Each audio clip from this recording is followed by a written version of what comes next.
Endi sizlarga yoqadigan mavzu topish kerak. Sizlarga manfaat beradigan, ma'qul keladigan mavzuda gapirish kerak. Shunga nima qilay, bir damaschilar haqida latifa aytib beray, juda gap kelmasa deb hozir kulishib turib. Mana qarangda, menda bunday savol tug'iladi-da. Hozir gaplarim alma-jalma bo'lib ketyapti, bilyapman. Haligi tomdan, bir bog'dan, bir tog'dan qilib gapiryapman. O'zi sekin terib olaversa, charchab yuboryapman. Endi savol, kimdan bola olishyapti? Olimdan. Xo'p. Bizda-chi bizda. Bizda olimlar shkafning ichidan chiqyapti. To'g'risi-da. Xo'p, o'sha Ibrohim Guliyevov o'rgatayotgan bilimlarni qayerdan olgan bo'lasiz? Onasining qonidan bilib tushgan deysiz.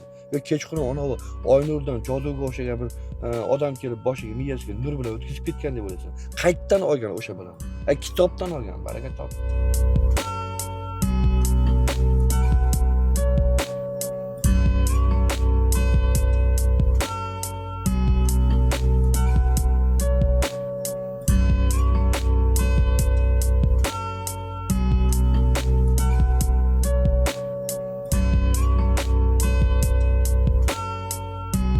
Bu g'oliblarni ko'rganlar o'tkir faqat mashinasida yurib syomka qilar ekanda, bu mashinasini maqtayapti deb noto'g'ri o'ylamang deb noto'g'ri. O'tkir faqat mashinasida turib o'tirib olib yo'l-yo'lakay gapirar ekanda, mashinasini bir ko'z qilib chiqibdi-da degan noto'g'ri o'yga borib qolmaydimikin degan o'y ham bir o'tib ketdi-da yashindek miyadan. Keyin nima dedim? Endi meni kim ko'radi, sog' odam ko'rarmidi? Ko'proq kasal ko'radi-da meni. Kasal odamda sog' fikr bo'larmi? Sog' fikr bo'lsa kasal bo'larman deb o'zimga o'zim hazil aytib, o'zim hazilimdan o'zim mazza qilib kulib oldim. Assalomu alaykum g'oliblar, yaxshimisizlar? Kayfiyatlar yaxshimi? Ertalabdan beri yuribmiz, syomka qilish kerak. Birorta tabiat joydanmi, birorta bir xonani olibmi yoki ofisga boribmi? Lekin ishoning, o'shanga qo'l tegmayapti. Hozir u yoqqa yugur, bu yoqqa yugur. Ertalabdan beri mashinadan tushganim yo'q. Hali u ish bilan boshqa yerga, hali boshqa bir yerga, hali u yoqqa. Qo'yaverasiz endi. Nima bo'lsa bo'lyapti-da. Endi hozir hech bo'lmasa mashinada bo'lsa ham gapirib ketaveray degan o'y kelib qoldi. Nimani gapiraman mashinada bilmayman. Hozir miyani bir silkitib sartrofga qilib, hozir mana yurgan tashvishlarni bir chekkaga miyadan chiqarib, endi sizlarga yoqadigan mavzu topish kerak. Sizlarga manfaat beradigan, ma'qul keladigan mavzuda gapirish kerak.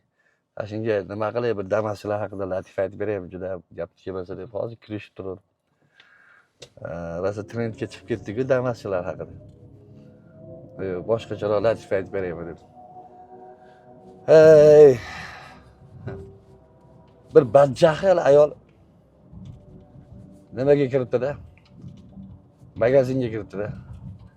Shu turishidan, harakatlaridan shunaqa badjahl ekan. Qo'lda ikkita bolani yetal olib, ikkalasini ham siltab jahli bilan magazinga kirib kelsa, sotuvchi assalomu alaykum, keling opajon, yaxshimisiz? Egizakmi bularsa? Qanaqa egizak? Bittasi 10 yosh, bittasi 7 yashar. Egizakka o'xshadim shular, bir-biriga o'xshamaydi desa.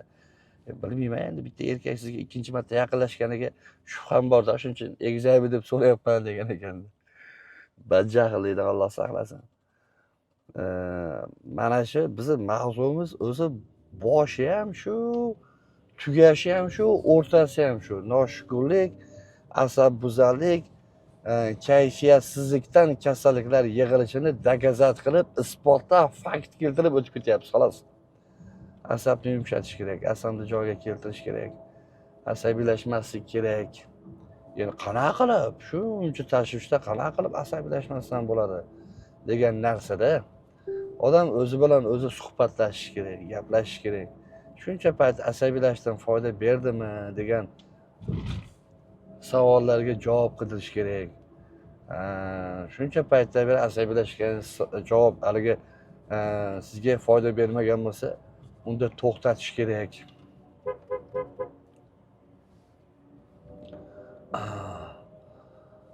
agar asabiylashganingiz sizga foyda bergan bo'lsa, gazini bosib, battar nervi chiqsalar, battar mana shu dod deb, chiyillatib, mashinani buksavat qilgandaqa mana shu asabni buksavat qilib, baqirib, qizzarib, bo'zarib, mazza qilib yashash kerak. Qaysidir bittasini qilish kerak-da. Bilmayman, lekin men ham bir paytlar asab bo'lganman. Men ham zahar bo'lganman. Foyda bermadi. Foyda bermadi. Yutkizdim. Hamma narsani yutkizdim. Allohga shukr, asta-sekin endi joy-joyiga kelyapti. Joy-joyiga tushib ketdi hammasi. Xudoga shukr, hamma narsa joyida. Alhamdulillah, Allohdan, hamma narsa Allohdan. Shunchaki sababini qidirdik, sabablarini izlandik xolos. Xo'p. Odam intilish kerak. Boshqa variant yo'q. Lekin tushunaman, mendayda harakat qilish kerak degan narsani gapiramiz. Harakat qilish kerak deymiz. Lekin nimada harakat qilish kerak degan narsada odamlar qiynalib qolyapti-da. Nima qilsa, nima harakat qilmoqchi bo'lsa, xuddi tumanga o'xshab ko'rinadi-da, orqasida hech narsa yo'qqa o'xshab ko'rinadi-da. O'sha harakatini orqasida, misol uchun savdo qilib ko'raymikan, do'kon ochib ko'raymikan desa, do'kon ochgani dasmaya kerak. Do'konni arendaga olish kerak. Yana shu yo'qchilikka taqalib qoladi.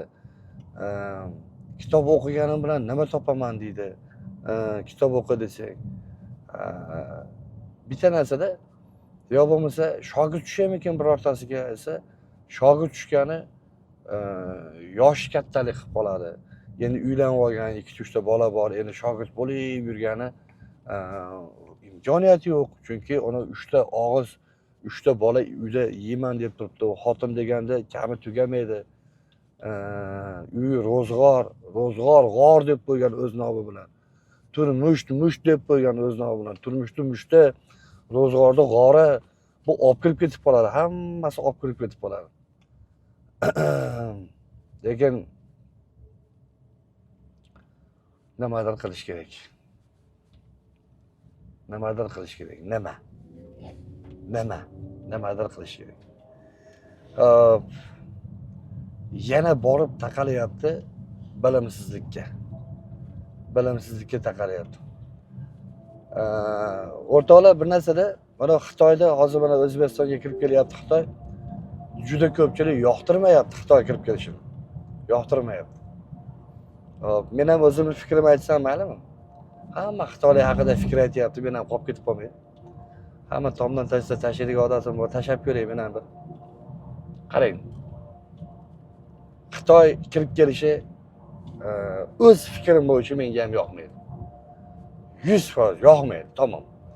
Lekin taqdirda o'sha peshinamizga bitiryapti-da o'sha narsa kirib kelishi. Bunday narsada bir paytda ruslar kirib kelganda hayotimizga. Dod deb ko'nikdik. Hozir ruslar bizni o'zimizga kelib qolganda, o'sha maktablarimizda rus tili bor, rus maktablari bor va o'zimni farzandimni ham rus maktabiga berganman. O'sha tushunyapsizmi? O'sha rus, o'sha o'zimizniki endi u. Endi u mana endi u begona emas-da endi u. Oradan 30 yil o'tadi. Xitoy shunaqa o'ziga kelib qoladi. Mashq ketishdi. Xitoy maktablariga berishni boshlaydi. O'sha mana Xitoy tili o'sha joriy qilindi, juda ko'p maktablarda Xitoy tili o'sha o'tiryapti. Bu zamonni zayli deb qo'yadi. Zamon senga boqmasa, sen zamonga boq deydimi? Zamonni zaylida endi bu. Ya'ni o'sha zamoni yetib keldi. Ya'ni Xitoy kirib keladigan zamon yetib keldi. Bir paytda rus kirib kelgan. Yevropa kirib kelyapti sekin-sekin. Savol. Ajriqni chopgan bilan yana ajri qaytib chiqmaydimi? Savol. Devorni sho'rini yo'qotib qo'yib, tushirib yangi sho'q qilib qo'ysa, shu sho'r yana yo'qoladimi? Mana savolda. Xo'p, yo'q degan javob bor ekan. Ajriq bu Xitoyning kirib kelishi. Xitoy bo'lmasa, kimdir kirib kelishi. Ajriq bo'lsa, nimaga kirib kelyapti degan savolga javob qidirmaslik o'sha ajriqning ildizi hisoblanadi. Xitoyda juda ko'p o'zini aholisi bor, juda ko'p aholisi bor. metrikasiz, pasportsiz yashaydi. Metrikasi yo'q, pasport yo'q. Nega desa, Xitoyda ko'p farzand ko'rish mumkin emas. U metrga pasport rejadan tashqari tug'ilgan. Ularga hukumat pasport bermagan, metrga bermagan. O'zini yurtida o'zlari yashirib yashaydi. Tushunyapsizmi? Mana siyosat qanaqa qattiq. Siyosati o'ta qattiq Xitoy. Xitoyda bir oyda $50 ishlash uchun ishchi kuchi topsa bo'ladi. Shu darajada ishchi kuchi o'ta ko'p. Nimaga? Raqobat silishkim baland. Shu darajada balandki, misol siz mana shu ochkini oddiy misol nima deb tushuntirsam endi. Tasavvur qiling, ana doskaga yozadigan nima deylik? Yo'q, men emas haligi. Marker deylik.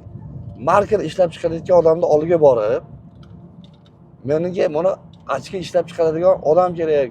Shu sen yashaydigan hududda ochki ishlab chiqaradigan kimdir bormi desangiz, mana bizda O'zbekda so'rasangiz, deylik mana misol uchun sovun chiqarayotgan odamni oldiga borib, menga shakar ishlab chiqarayotgan odam kerak yoki kir sovun ishlab chiqarayotgan odamdan soda ishlab chiqaradigan odamni manzili qayerda siz bemalol aytib beradi-da. Ular aytmaydi. Berchi qo'lingdagini deydi.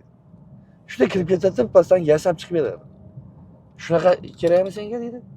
Ular bermaydi, klientni bermaydi. Tushunyapsizmi? Ularda bilim nihoyatda baland. Yana qarang, men Xitoyda maqtamayapman. Alloh guvoh, men Xitoyni maqtamayapman. Ular nimaga e'tibor qaratgan, biz nimaga e'tibor qaratmayapmiz? O'sha tafovutni ko'rsatib bermoqchimanki, bizni xalqimiz ham o'shanga e'tibor qaratishni boshlasa. Bir joyda to'xtab olaman hozir sal. Endi qizib qoldim endi. Bu mavzu yurib gapiradigan mavzu emas. Mana qarangda, mashinada bo'lsa ham olaveray deganning foydasi, bu mana hozir to'xtashga majbur qilyapti-da, ichimda yonyapti deb bitta narsa. Nimaga yonyapti ayting? O'rtoqlar, meni pulim bor, mashinam bor, uy joyim bor, farzandlarim kelajagiga rejam bor. Allohga alhamdulillah, Allohga shukr, hamma rejam bor. Men hozir yonayotgan bo'lsam, xalqim uchun yonyapman. Vatanim uchun yonyapman. O'zbekiston uchun yonyapman. O'zbekistonni sevaman, vatanni sevaman desachi, hozirchi to'g'ri gapda vatan paypaq, bir haligi laganbardor, kimgadir paxta qo'yadigan inson keladi. Tan olinglar o'zbeklar, tan olinglar. O'zbek ichida vatanparvarlik qilayotgan odam shunaqa laganbardor rahbarlarga hech kimga paxta qo'ygan joyim yo'q. Hech kimga, hech qaysi rahbariga paxta qo'yadigan holatim yo'q. Paxta qo'ymoqchi emasman. Men rostdan yaxshi ko'raman. Kim shunaqa ayta oladi? Kim O'zbekistonni sevadi, O'zbekistonni yaxshi ko'radi? Men buni oldingi roliklarda ham aytganman. 7 ta tilda gaplashadigan bitta qiz Dubayda maktab ochaman deganda kuyib ketganman. Nimaga kuyib ketganman? Men o'sha 7 ta tilni bilmayman-da. Tushunyapsizmi? Buni yonimda turgan sho'r peshana 7 ta tilni biladi-da. Endi o'sha 7 ta tilni borib Dubayda boshqa bolalarga o'rgatmoqchi-da. Nimaga O'zbekistonda qilmaysan? Mana qarangda, menda bunday savol tug'iladi-da. Hozir gaplarim alma-jalma bo'lib ketyapti, bilyapman. Haligi tomdan, bir bog'dan, bir tog'dan qilib gapiryapman. O'zi sekin terib olaversa, charchab yuboryapman. Qarangda, hali qizga aytyapman, savol deyapman. Sen nima uchun O'zbekistonda tug'ilding? Mana Alloh nimaga seni O'zbekistonda tug'ilishingni xohladi? Savol. Men savolimga javob ber, nima uchun Alloh shuni xohladi? Xo'p, endi qara, nimaga mana shu Alloh seni tug'ilishingni xohlagan vatanda maktab ochishni niyat qilmayapsan-da, boshqa davlatda ochishni niyat qilyapsan. Sen Zahiriddin Muhammad Bobur ham Hindistonda buyuk saltanat barpo qilgan. Voy, Zahiriddin Muhammad Boburda ichki dushmanlari Ahmad Tanbal, Shayboniyxon, uni o'zini nimalari yaqinlari boshqalari sig'dirmagan. U butun Mo'g'ulnahirni birlashtiraman deb qayta uringan. U oxiri taxtsiz qolib ketgan, tog'ma-tog' yurgan. U cho'ponni itiga talamaydi. U hech qanaqa nima qolmagan, imkoniyat qolmagan. O'sha paytda Afg'onistonda poytaxti Qobul shahri bo'lgan. O'sha Qobulda jangsiz berishgan. Shohni uni Boburda haqiqatparvarligi, adolatligi uchun jangsiz berishgan. Shoh kerak bizga deb. Xalq topshirgan. O'sha Qobulda o'rnashib, Kobulni poytaxt qilib o'ziga belgilab, Kobuldan Hindistonga yurish qilgan. Hindistonga yurish qilishning sababi mana Morin nahrida O'rta Osiyoni birlashtira olmagan, bitta davlat qila olmagan. U qayta uringan, necha o'limdan qolgan. Sen necha marta maktab ochishga urinib ko'rding O'zbekistonda? Bir marta urinib ko'rdingmi, ikki marta urinib ko'rdingmi? Seni chopishib bordimi, so'kishdimi, bir ichki ishlar olib ketib qoldimi maktab ochganing uchun? Senga bir jarimalar qo'llabdi. Sen qayta urin olding vataningda. Hech qanaqa variant qolmagandan keyin Allohning oldida yuzing yorib, ana keyin sen borib boshqa davlatda maktab och. Nimaga O'zbekistonda qilishga urinmaysizlar? O'zbekiston mana-da bir gapda O'zbekistonda qilishga urinsang, bir pasda sen tagingga suv qo'yadi, senga o'qiladi. Mana bitta narsada ishonch yo'q, ishonmaysizlar. Yana bir narsa aytaman. Nimani o'ylaysiz, mana shu narsa bo'ladi. Ishonganingiz bo'ladi hayotda. Ong shu darajada kuchliki, siz ishongan narsani voqelikka aylantirib beradi. Rasululloh alayhisalom nima dedi? Yaxshi gumonda bo'ling dedi. Gumon harom dedi. Gumon iymondan ayiradi dedi. Hozir har bitta odam gumon, mana shu vaqti kelganda, payti kelib qolganda, mana shu urib olish, mana to'plab olish, yorib olish, o'marib olish. To'g'ri, o'zim ham qilyapman. O'zimda ham mashina, uy-joy, bir narsalarga urinyapman. Lekin ayta olamanki, mana shuni halolga qilyapman. Pora olmayapman. Birovni haqqini yemayapman. Mehnat bilan qilyapman. Buni men bilan ishlayotgan xodimlarim ham biladi, oila a'zolarim ham biladi. Harom pul topmayapman. Birovni aldab pulini olmayapman. Hech kim bilan bunaqasiga kelishmayapman. Hop, har qanaqasiga pulni rozi qilib olishga. Bitta bemordan 10 kunlikka pul olgan bo'lsam, o'sha bemor tuzalguncha har 10 kunda 3 kun bekariga imkoniyat qilib beryapmanki, mana shu inson yurak-yurakdan bizdan rozi bo'lib ketishini olayapman. 3 mahal ovqatini ham beryapman, 4 mahal ovqatini ham beryapman shu 3 kun ichida. Ya'ni rozi qilishga urinyapman. Endi keling, mavzu chetlashib ketib qoldi. Xitoy haqida gapiryapman. Endi tan olasizlarmi, tan olmaysizlarmi? Lekin bitta haqiqat bor. Xitoy hukumati kuchli. Xitoy aholisini bilimi kuchli. Nima qilish kerak? Ana shunday ta'limni yo'lga qo'yish kerak.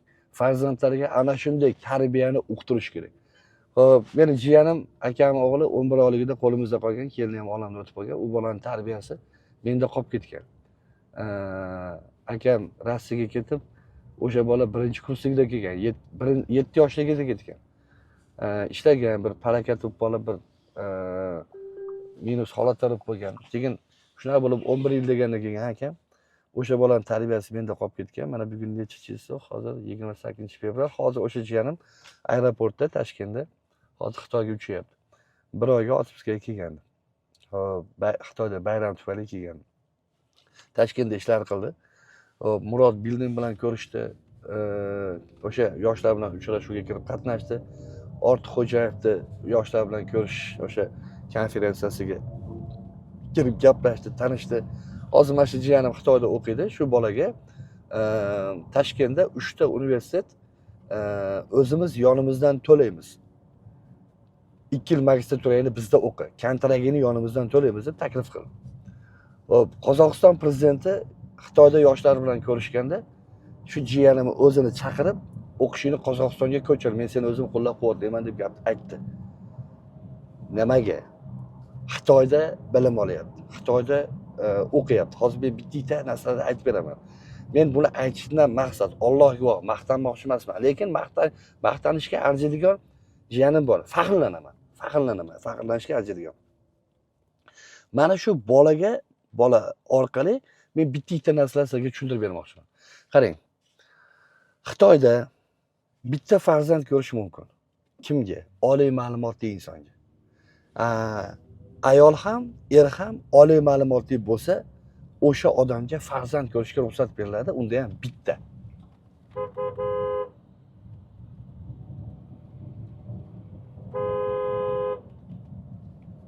Unda ham bittaga ruxsat beriladi.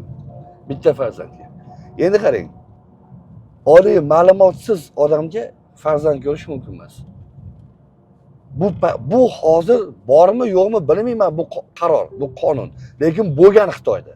Keyinchalik eshitdim, lekin aniq bir fakt ko'rmadim, buni yechib yuboribdi degan narsani. Hop, bu yerda gap qanaqadir qaror haqida emas, qattiqqo'llik haqida ketyapti. Eshiting. Endi tasavvur qiling. Oliy ma'lumotli emasman-a? Menga oliy ma'lumotli qiz tegmaydi. Qiz oliy ma'lumotli emasmi?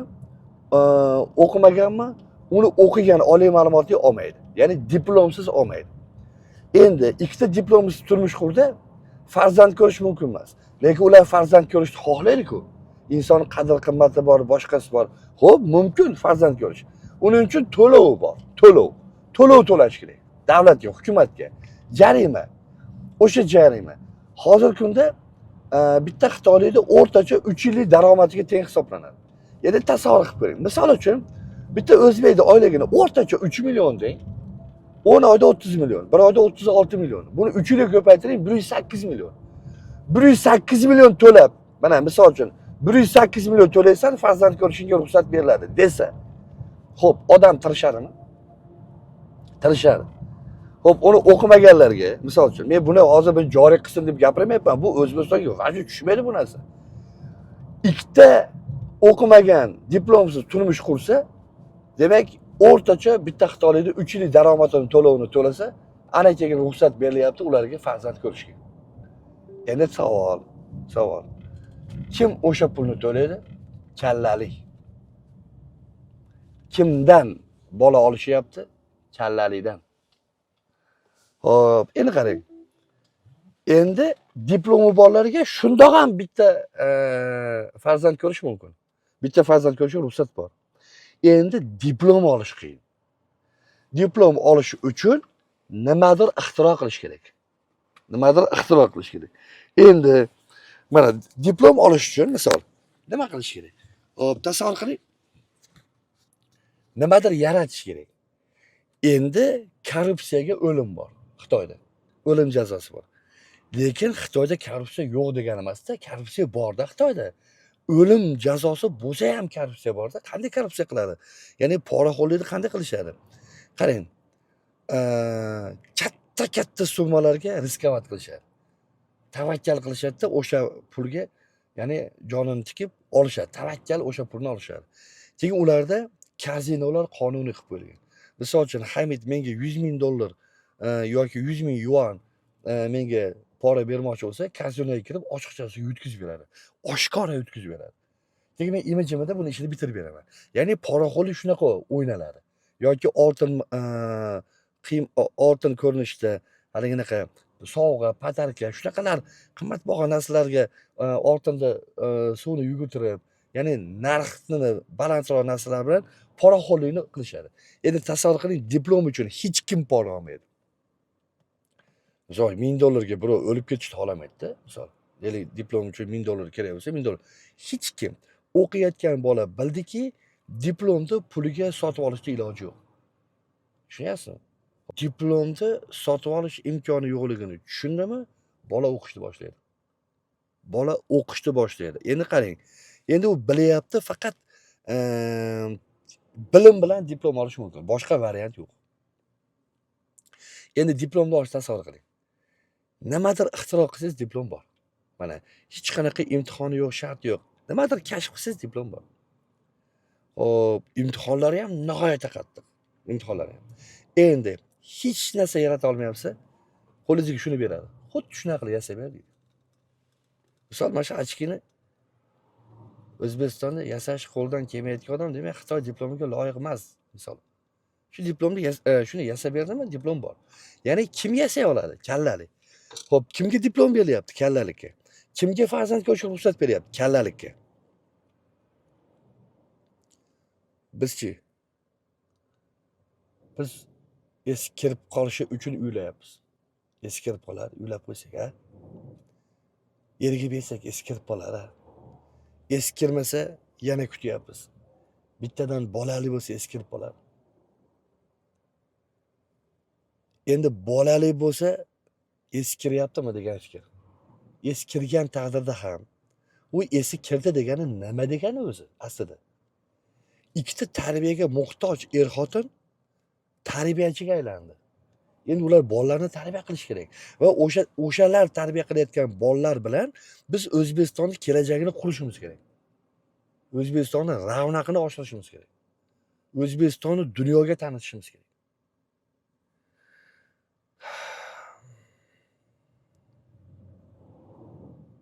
O'rtoqlar, hozir hamma yo'nalishga kalla kerak bo'lib qolyapti.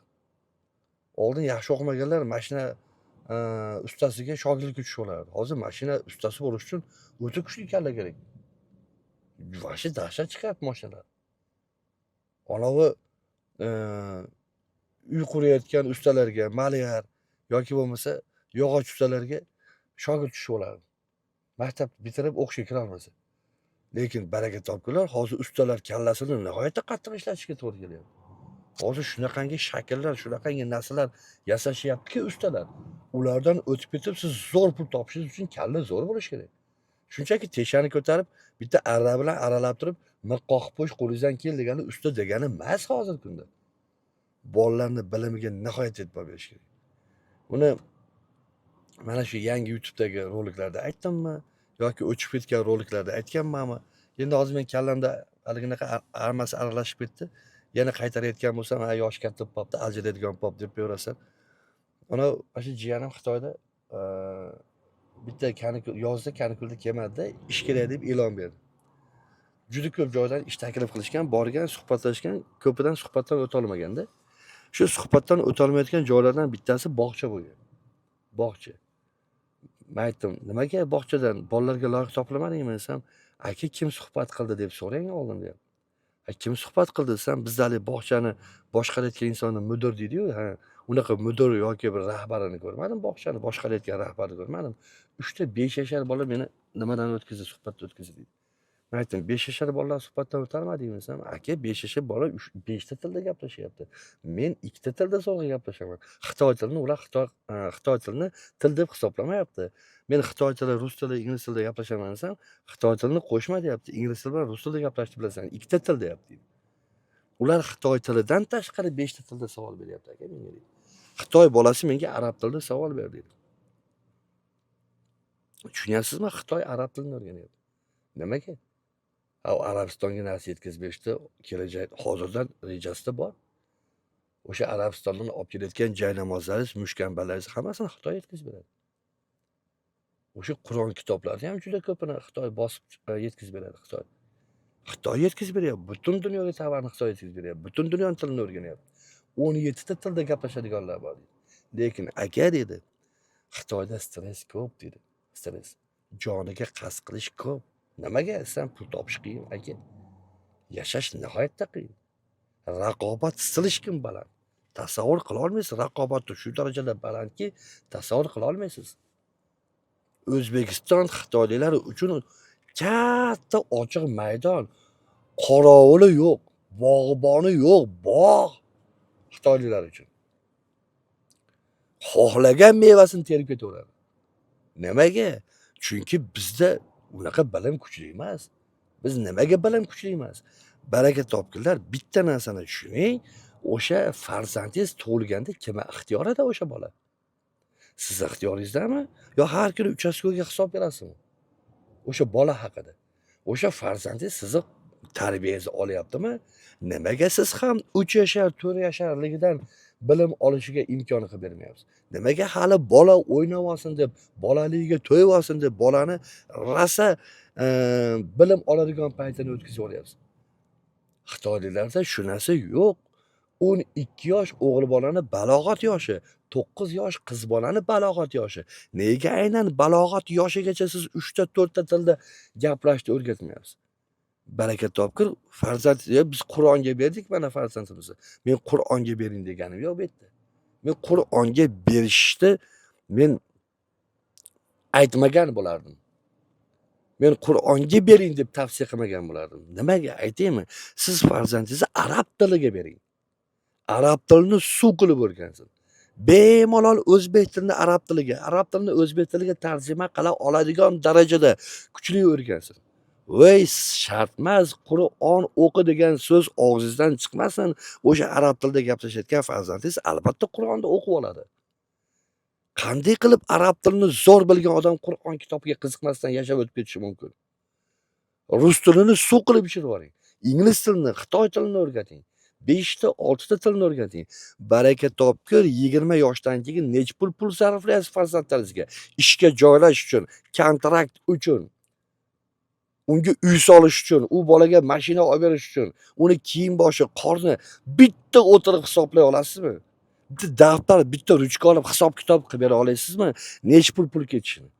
Nimaga o'sha pulni 12 yoshgacha sarflamaysiz?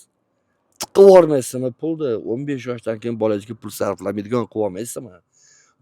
Bolaligida berib yubormaysizmi? Tarixda qolgan shaxslardan kimni taniysiz? Imom Ali Buxoriy, Naqshbandiy, Zahriddin Muhammad, Bobur, Amir Temur, Chingizxon, kimni taniysiz yana? Al-Xorazmiy, Ibn Sino, Beruniy, xohlaganingizni hayotini o'rganib chiqing. 4 yoshdan 6 yoshgacha xatmi Qur'on qilishgan, Qur'onni xatm qilishgan.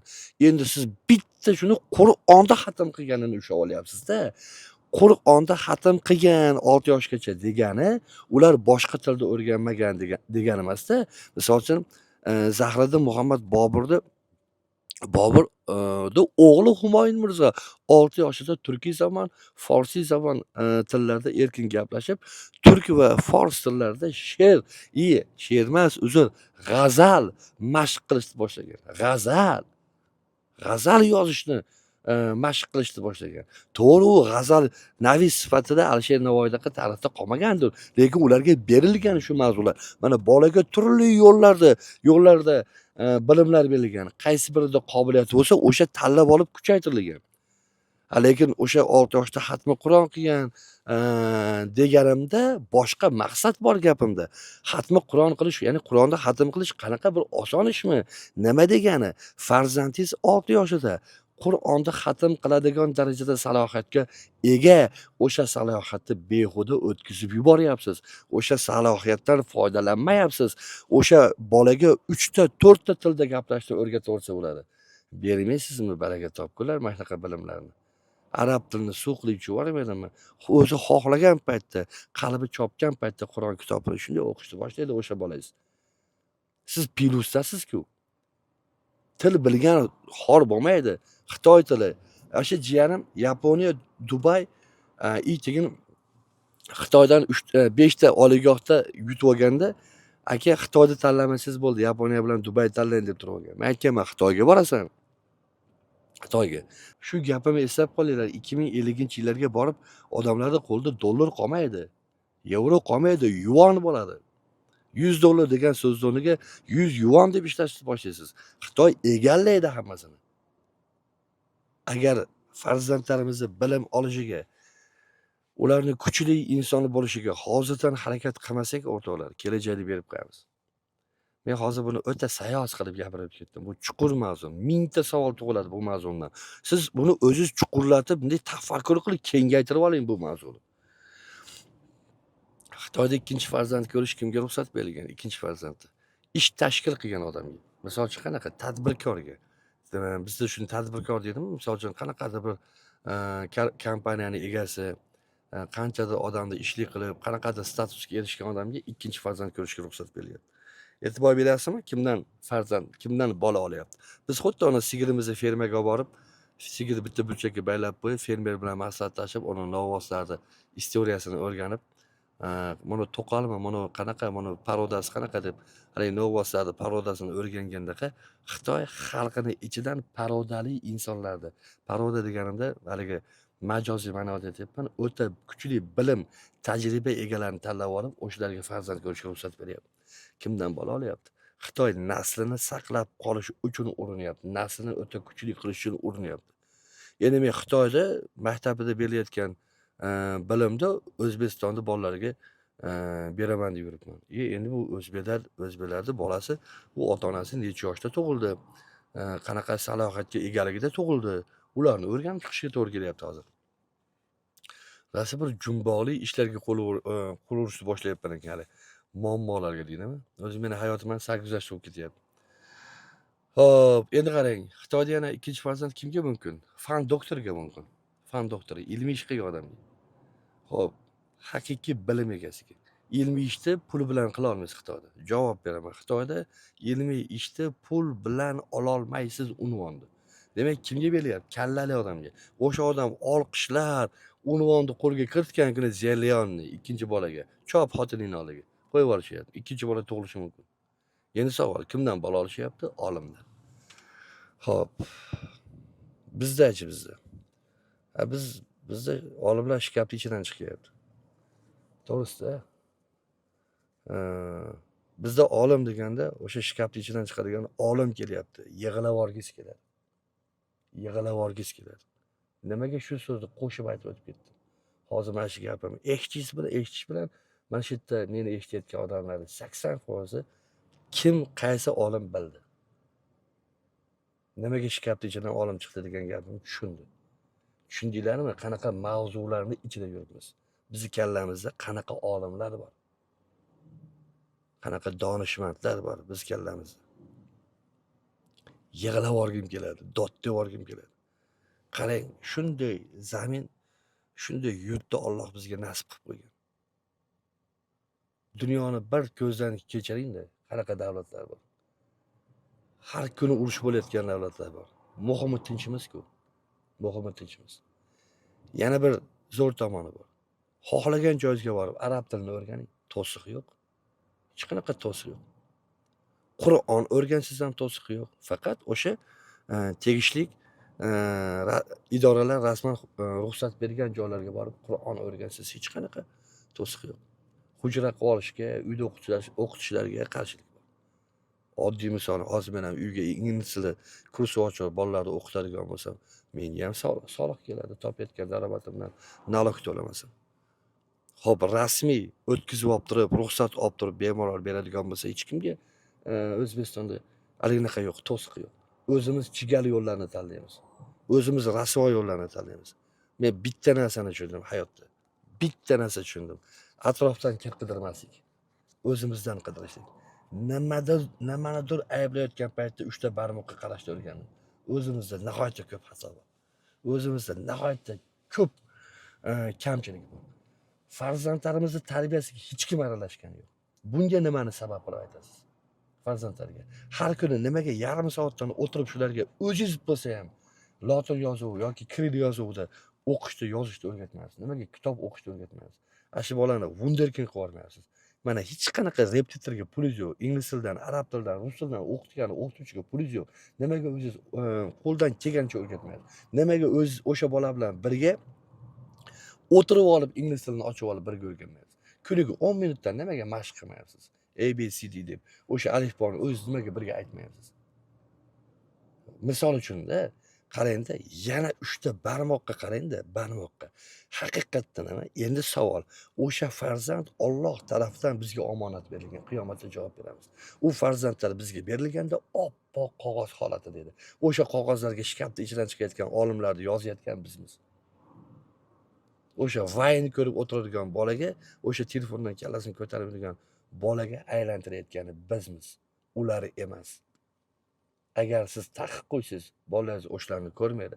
Agar siz bolalaringizni bunga bo'sh vaqt qoldirmaysiz, ular internetda soatlab o'tirmaydi.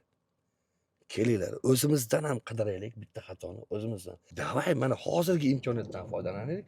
Bu farzandlarimizga bilim olishga to'siq bormi? Ularni kuchli inson qilishimizga to'siq bormi?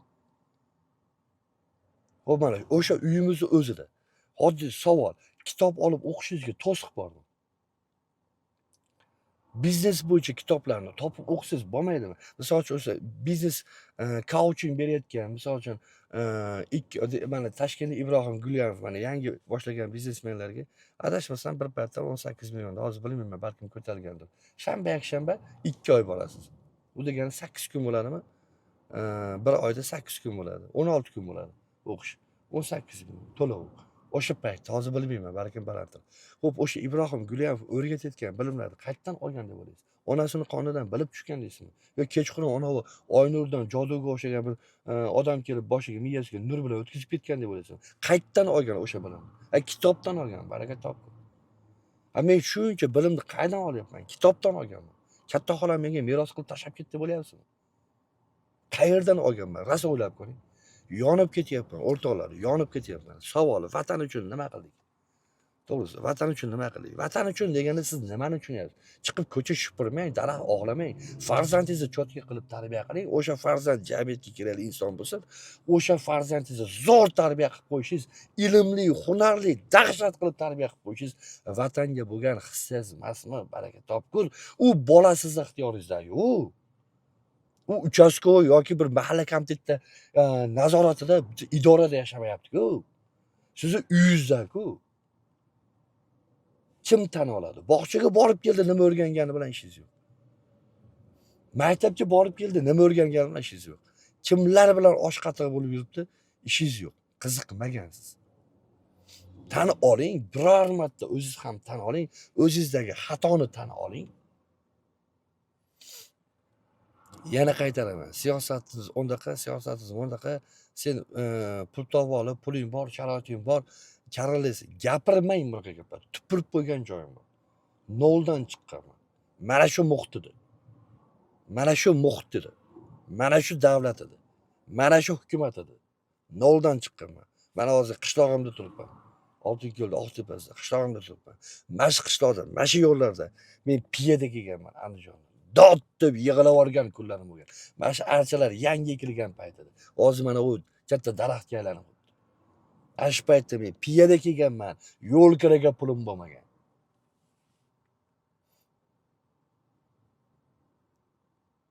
Qurilishda ishlaganman. Odamlarning uyida ishlaganman. Madikar bozorga chiqqanman.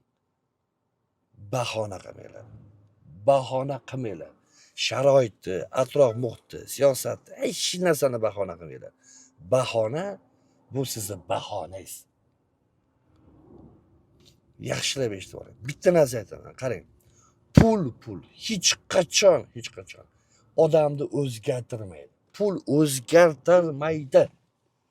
Hech qachon pul odamni o'zgartirmaydi.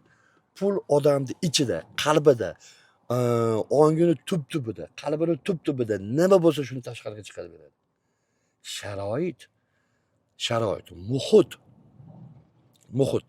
Mana misol uchun, mana siyosat, mana hozir gaz yetishmovchiligi, mana to'klarni o'chib qolishligi, bir tadbirkorlik qilaman desiz, sharoit yo'qligi, boshingizga tushayotgan qiyinchiliklar, yo'qchiliklar, buni asfaltlarimizni nimasi, mana bu tekkizmasligi ichingizdagi bahonani chiqarib beradi. Yo'q, men mana shu holatga ko'nib yasharish kerak demayapman. Haqqini talab qilish kerak. El yurt chiqib, buni asfaltni to'g'rilash kerak. Uni gazni nimaga bermayapsan deb talashib, haqqingizni talashavering. Men aytyapman. Boshqa narsani nazarda tutib aytyapman. Biznes qilmasligingiz uchun, pul topmasligingiz uchun, zo'r inson bo'lmasligingiz uchun shularni bahona qilayotgan bo'lsangiz, siz yolg'onsiz, tamom. Nega atrofga qarang. Mana shu o'ydim chuqur yo'llarda borib kelib milliard pul topayotgan odamlar atrofida yashayapti.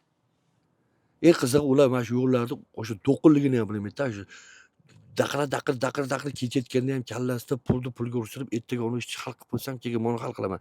Ular radar bor ekan, radarga tushdim deb o'tib ketaveradi-da. Ertaga kelsa to'lab qo'yaman deydi, yana ketdi-da. Kechgacha radarni o'ylab o'tirmaydi-da. Bo'sh vaqt yo'q. Bo'sh vaqt bor odamlarda shunday ish bo'ladi. Kavlaveradi. Bu deganim, kavlamaslik kerakmi, qo'yib berish kerakmi, xalqning mulkini yeyotganlarga tek qo'y. Yo'q, men haqqingizni talab qilmang demayapman. Haqqingizni talab qilmang. Molga o'xshab yotavering demayapman. Tushunyapsizmi? Hamma yo'g'ingizni olib qo'ysa ham, hech qanaqa sharoitingiz qilmasa ham, o'tiravermang burningizni oqizib demayapman men. Bahona qilmang. Ya'ni zo'r yashash uchun bahona qilmang. Siz tirishishdan to'xtamang. Bitta narsani esdan chiqarmang. Toshni ko'tarib ko'ring-da, hasharotlarni ko'rasiz. Ularga o'sha toshni tagida rizqini yetkazib berayotgan Alloh sizga mana shu sharoitning ichida zo'r rizqni berishiga ishoning. Tamom, bo'ldi. Zo'r rizqni beradi. Yashayotgan qishlog'ingizda shaharda sharoitini qilib olib yashaysiz. To'kuvchi sizga qiziq qolmaydi, siz quyosh batarga qo'yib olgan bo'lasiz. Tushunyapsizmi gapimni? Siz zo'r pul toping. Siz shunday o'ziz bir oylik daromadingizdan tushgan foydangizni olib turib, mahallangiz shunday o'zi asfalt qilib qo'ya qolasiz. Mahallamiz asfalt qilib bermayapti deb dodda yurmaysiz. Baraka topinglar. Qarang. Tirishmasak bo'lmaydi. Bilimsizlikka borib taqalyapti hamma narsa. Bolalikni behuda o'tkazib yuborishga borib taqalyapti hamma narsa. Yurtdoshlarim, vatandoshlarim, qondoshlarim, yaxshilarim, o'tinib so'ragan bo'lardim. Bolalaringizni bolaligini berib qo'ymang. O'zingiz mana shu ekranga qarab o'tirib bolaligingizni eslang. Qancha kunlaringiz behuda keraksiz o'yinlarga o'tib ketgan. Eng qimmat vaqtingizni berib yuborgansiz. Nimaga qimmat deyapman? Qarangda, zo'r damda u. Nima o'qisiz kallada qoladigan damda. Endi hozir kitob varaqlab ko'ring, qolish qiyinda. Farzandlaringizni bitta eshitganda qulog'iga qo'yib oladigan paytlarini behuda o'yin kulgi bilan o'tkazib yuborishga yo'l qo'yib qo'yapsiz. Siz johilsiz. Siz farzandlaringizni umrini qotilisiz.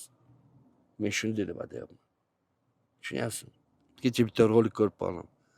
Otasi o'lgan bolaga hamdardlik bildirsa bir do'sti kelib, otamni men o'ldirdim deyapti. Unday dema do'stim, desa, yo'q, men o'ldirdim. Men Xbet o'ynadim, har xil qimor o'yinlari o'ynadim, qizlar bilan yurdim. Otam qayta nasihat qildi.